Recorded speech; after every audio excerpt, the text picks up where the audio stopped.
Hello everyone. तो आज गोटे मोस्ट इम्पोर्टाट विषय आम पढ़ा। टॉपिक होची आसक्ति। आसक्ति शब्दर अर्थ आमको भल भाव आजिकार सेसन बुझा पड़ो, जो थी कि आसक्ति शब्दर अर्थ होमती कि आम इंग्लीश रे जानी कि अच्छी कौन जम्बल वर्ड्स। जम्बल वर्ड्स माने जेभली कि वर्ड्स गुड़िक असजड़ा होइकि थिबो, ताको आमे कौन करूँ सिक्वेन्सली लिखो, तो सेटा को आमे जम्बल वर्ड्स कहता आम इंग्लीश। तो से भाई आम ओडिया रे होचे आमे कौन कहूचे आसक्ति बोली कहूचे। माने कर्ता क्रिया थिबो किंतु तथापि वाक्यटी अर्थ प्रकाश करू नथिबो किंबा आमे स्पष्ट भाव में बुझीपारानी कि कौन कहते ए वाक्य कौन जड़े कहवाक चाहूँचे। आम कथा कौन पाई कहू कथा कहू जमती कि आमर मनर भावटा को आम आउ जन पाखे प्रकाश करें जब से आम कथा को बुझीपार। आम जब एमती कथा कहवा जो थे कि कहीं बुझी ही पारे ताहले सेटा आमर कम्युनिकेशन ठीक भाव में है। तो से आसक्ति हूँ से कथा कि पद योजना।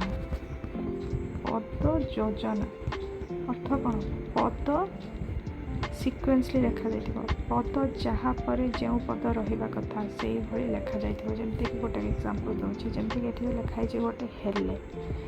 आमे जानिछे हेले होची क्रिया। क्रियापद केउठी रहिबा कथा शेष रे रहिबा कथा किंतु एठी रहिছে कोठी मझिरे। तापरे एठी गोटे लिखा जाइछि होई हेले प्राप्त बुद्धत्व गौतम तपस्विता। आमे जानिछे गौतम किए जानिछन्ते आमे, तो गौतम एठी हेई परिबो कर्ता। गौतम होउछन्ते कर्ता, हेले होउछन्ते क्रिया। गौतम कर्ता जेहेतु से आगरे रहिबा कथा, हेले पछरे रहिबा कथा जेहेतु से क्रिया, किंतु आमे ताको कोन लिखिछे उल्टा लिखि दैछे। से भली उभय मिसी छवि और वंदना आंकिछन्ति चंदना। खोजी दियो क्रिया कोटा। क्रिया होची आंकिछन्ति। आंकिछन्ति होची कौन क्रिया। रहिबा कथा कोठी शेष रे रहिछि कोठी मझिरे। तो आमे एटो जानि नेले कि वाक्यटी असजड़ा होइके लिखा जाइछे। पद जे भली रहिबा कथा से भली रही नाही। तो देखो तार डेफिनेशन बुझा। बर्तमान तार डेफिनेशन कौन देख वाक्य रे थिबा पद योजना बा सौंदर्य होची आसक्ति। वाक्य रे थिबा पद योजना बा सौंदर्य होची आसक्ति। तो जेतेबेले वाक्यटी संपूर्ण भाव में लिखा जाइथिबो जो पद जहाँ पर लिखा जब लिखाई से कौन हुए सौंदर्यता वृद्धि पाए। सौंदर्यता तार वृद्धि पाए, भल लगे, शुणा को भी भल लगे, कहवा को भी भल लगे। तो तेणुक यार सौंदर्यता वृद्धि पाए पद योजना होइके जदि रही। केउ पद रहिले यह द्वारा क्या पर केउ पद रहिले ता वाक्यर भाव को स्पष्ट भाव में प्रकाश करिबो ताहा बुझा जाए। अर्थ क्या पर केउ पद रहिबो कर्ता आगे रही क्रिया आसो ये भाव जब आम पद को सजाड़ी लिखिले बा सजाड़ी कहले ताले आमर भाव स्पष्ट भाव में प्रकाश पाइब। आमर भाव को स्पष्ट भाव में आम जन पाखे प्रकाश कर से बुझीपार आमर भावना।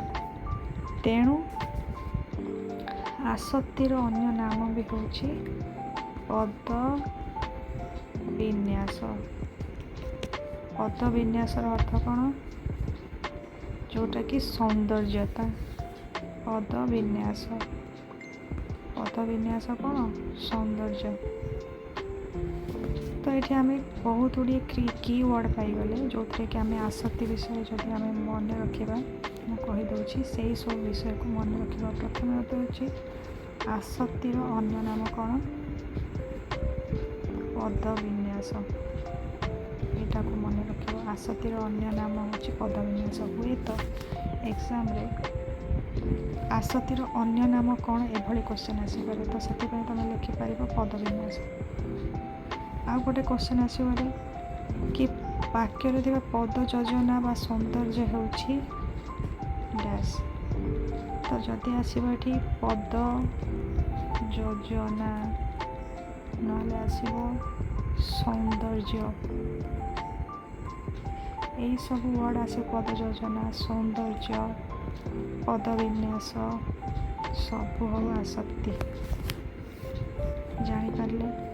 ତ ଆଉ ଥରେ କହିଦେଉଛି କି ଆସକ୍ତି ଅର୍ଥ